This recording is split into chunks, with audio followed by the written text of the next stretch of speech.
As we honor the victims, we also want to remember those who are out of a job right now. The stay-at-home order has certainly upended the lives of restaurant owners and their employees. Yeah, pickup and delivery have been the only saving grace for many of us. They're keeping sales going and allowing for some waiters and waitresses to keep their jobs. So what would your favorite restaurant rather see you do? Pick up curbside at the restaurant or have your food delivered? So when you look closely, it gets a little complicated. So Denver 7 reporter Eric Lufer goes 360.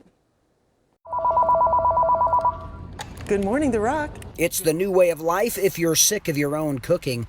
Curbside pickup or delivery. What you choose makes more of a difference than you'd think.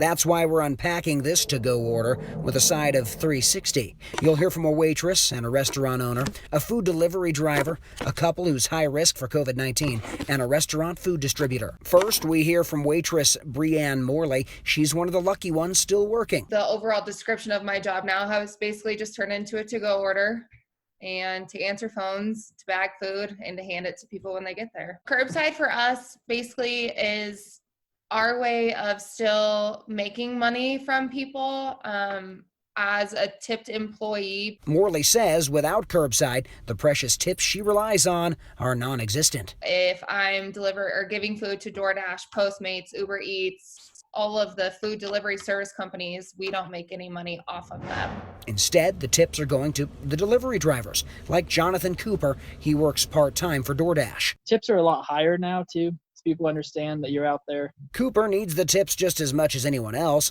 especially since his hours at Chick-fil-A have been scaled back. Cooper also knows he's providing an essential service. Obviously, people don't want to go out there, especially people that are high risk. Which brings us to Kathleen and Dale Whitus.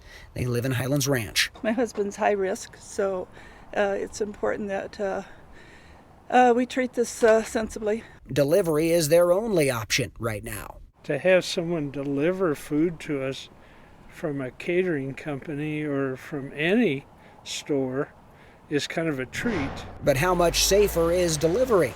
Denise Smith with Rosina Food Products has something to consider. It's an additional layer of exposure in my mind. You don't know how many other people have been in that person's car. And if they've actually sanitized, sprayed it down, wiped down the steering wheel. Delivery companies are trying to put people's minds at ease, though. DoorDash, for example, posted in its blog recently saying, quote, "We are in the process of shipping more than 1 million sets of free hand sanitizer and gloves to Dashers." I think all the delivery companies are doing better than they've ever done right now, right?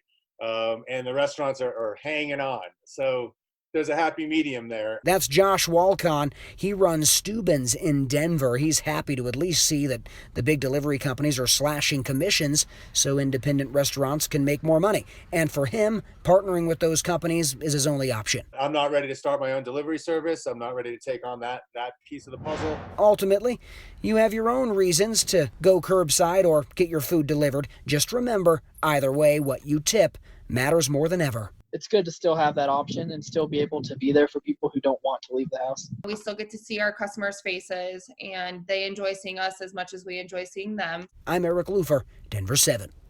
So we want to know what's your take right now. Is delivery the way to go, or is curbside your preferred option? You can email us at 360@thedenverchannel.com or keep the conversation rolling on our social media pages. Lisa.